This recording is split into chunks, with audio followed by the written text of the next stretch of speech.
I'm now joined by Kristina Froling. She's a survivor of the 2007 mass shooting at Virginia Tech, where 32 people lost their lives. Kristina's story of survival is simply astounding. She was shot 3 times, was in shock, a lot of pain, but she pulled through. And not only that, but she took the donations sent to her family at that time and founded the Koshka Foundation. Kristina, it is so great to have you here.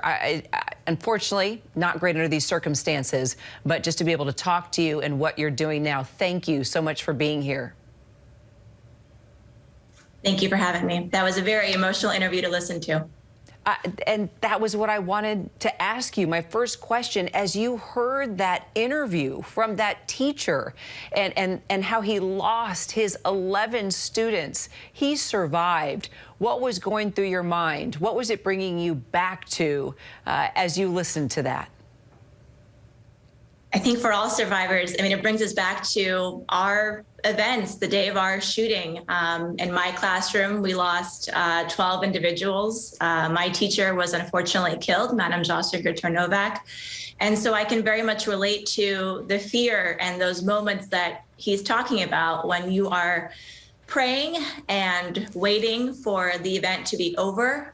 In my case, it all happens. They all happen very, very quickly. You don't quite understand what's occurring. But I had that very similar sentiment of, I want to be taken out of here and quickly resolved. And I will say our law enforcement response at Virginia Tech was fantastic. Totally different circumstance. Yeah, but it brings back just a lot of memories. And I think for all people, regardless of whether you've been involved in a school shooting, I now have small children as well as many other survivors from, different communities, including Virginia Tech. So that adds an extra layer to it as well. So, Kristina, had you ever received any type of training for an active shooting when you were at Virginia Tech? Did you even know what to do? I did not receive any training, but to be fair, I don't think any student in 2007 really did. This wasn't really part of our lexicon as much as it is today. But I will go back to that our campus police and our local town police was doing active shooter training really as a result of Columbine High School. I'll just add, as in addition to his account, it is very, very hard to make an effective plan, because once you have an individual who has a firearm, in our case, our guy had 2 firearms, and if they are able to gain access to a space, you're going to have some potential injury. And it really shouldn't matter whether it's one person or 32 or 19 that are wounded or killed. We have to think about how we secure our buildings, as well as many other issues around this topic. Here's, not only is your story of survival absolutely incredible, but you took, as I mentioned, all this money that was sent to your family to donate, and you created this foundation. Now you provide resources and training, something that you never received. Tell us more about what your foundation is now doing, Kristina.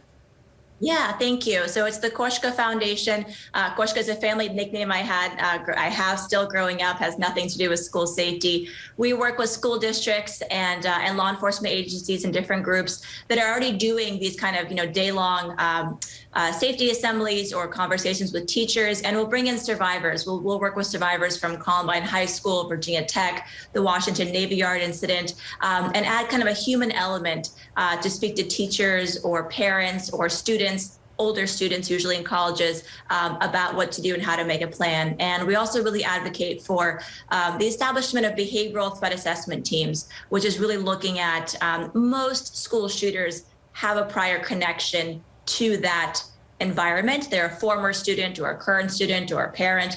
And so these teams try to identify some of those warning signs in advance, and we will help to fund the trainers that help establish these entities, these threat assessment teams. I listen to you and I think, wow, what an amazing woman doing all these great things. And you sort of forget what you went through in 2007 as I listen to you now, and you're being so proactive and an amazing advocate. How did you handle what you handled in 2007? How did you grieve? How did you start to heal? And how did you get to this point right now, Kristina? Sometimes I joke, a lot of wine. I'm kidding. I'm kidding. I'll first say, I don't want to speak for all survivors, but it's a lifelong journey. There is not one day where I woke up and I was this, strong, resilient person. I have a very supportive community at Virginia Tech. I have wonderful, wonderful parents.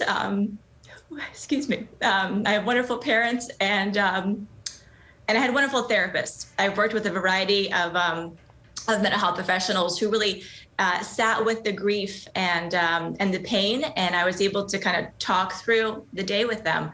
And so I'm very fortunate, I think, to be able to do this work in school safety. And the folks that I meet, I've been to Texas, many times, not to this community yet. We work with the Alert Center in San Marcos, which trains law enforcement. And so I meet other people that are very passionate about this topic.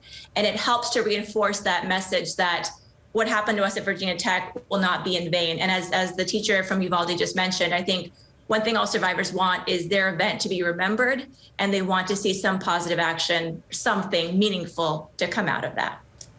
And that's exactly what you're doing. And congratulations, too, on being a mom. I know you're going to make a big difference for the safety of the schools that your kids go to, Kristina. Thank you so much.